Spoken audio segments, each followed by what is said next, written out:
So did the Tea Party do it to us, or are they just a scapegoat? Joining us is Wisconsin's Republican Senator Ron Johnson. Good evening, Senator. And one thing is clear is that both David Axelrod and Senator John Kerry must be at least reading from the same cheat sheet. They both use the term Tea Party downgrade within short order. At least I'm suspicious. Is this, though, bringing us to this brink, getting the S&P to downgrade it, does the Tea Party bear any responsibility?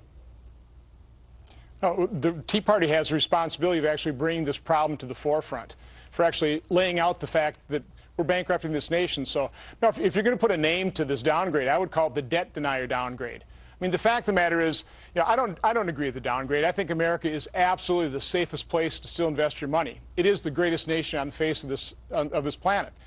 But the problem is that we are spending way too much money. We have incurred way too much debt. And our debt in relationship to the size of our economy is simply unsustainable. It equals the size of our economy right now, and that's a very dangerous place to be. If you think it's such a safe bet, I know your background's in accounting, you and I have spoken about that before, what is your theory as to why the S&P downgraded? Just because finally they want to look like they're doing something after making such a mess of it years ago with the credit swaps? No, they're looking at the reality situation, the long-term reality, and is if we don't get our spending under control, we are going to face what I fear is the day when we are no longer that safe haven. The day when investors around the world take a look at America and say, I don't think I am going to put my money in America, or I'm only going to buy U.S. bonds if they pay an extra 5% interest rate. That's the day of reckoning that I fear. So, and it's a very real fear. And I tell you what, there's an awful lot of harm being caused right now by the fact that we do not have leadership in this country. And I have to fault the president. I mean, if he was serious about fixing this problem, he would have put this, this big deal, the $4.7 trillion deal, he would have put that in his budget that he presented to us in February. Or the Democrats in the Senate would have actually put that in a budget, which they have never presented, even though they should have put one in on April 15th. So the fact of the matter is the Democrats simply haven't put forward their plan for the American people to see. The only people that have put forward a plan is the House Republicans. You know what? In listening to the president's speech today, there was no plan. It was just air. It did show. No. It did show one thing, though, which I realize you've only been in the Senate since January, but there were 5 instances where he said things like about how it's the committees that talked about the committee, and he says, "I assure you, we're going to stay on until the job gets done." Well, that's going to be November because everybody's out of town. Then he says about later on, he says we can extend payroll tax and unemployment insurance benefits, something we can do as soon as Congress gets back. Well, that's in 4 or 5 weeks. Then he says something about repairing roads. He says there's no reason we shouldn't act on that now. Well, there is, because nobody's in town, so we can't act on it now because everybody's 4 or 5 weeks vacation. Plus, you've got the president at Camp David all weekend. Now he's on 2 fundraisers tonight.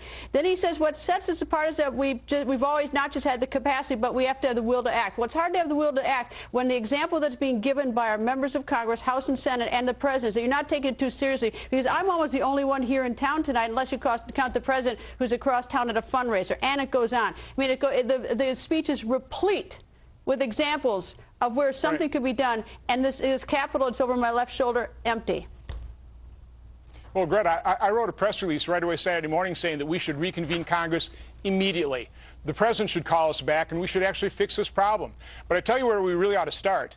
The thing that would really get our economy going again is if we would repeal the entire Obama agenda. I mean, Obamacare, Dodd-Frank, all the regulations that he is shackling our economy with, that's what's keeping our economy from moving forward. Well, and we need to recognize that. We need to you can't repeal it if everybody's sitting back home. And I know some are working out, some on Codels. There isn't a single thing being done in this town. All everyone is doing is complaining about the Republicans, complaining about the Democrats about the Republicans, and you all sit out talking to your constituents or whatever. But if you want to get something done, come back to Washington.